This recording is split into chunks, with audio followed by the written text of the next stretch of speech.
أعوذ بالله من الشيطان الرجيم. بسم الله الرحمن الرحيم. وجاءوا أباهم عشاء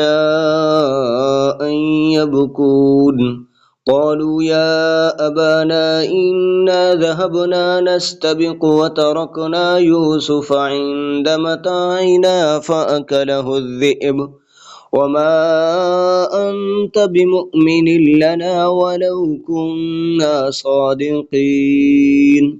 وجاءوا على قميصه بدم كذب قال بل سولت لكم أنفسكم أمرا فصبر جميل والله المستعان على ما تصفون.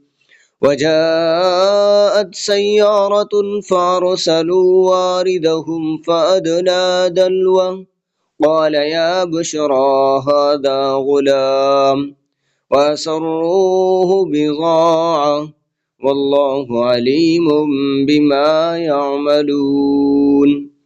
وشروه بثمن بخس دراهم معدودة وكانوا فيه من الزاهدين. صدق الله العظيم.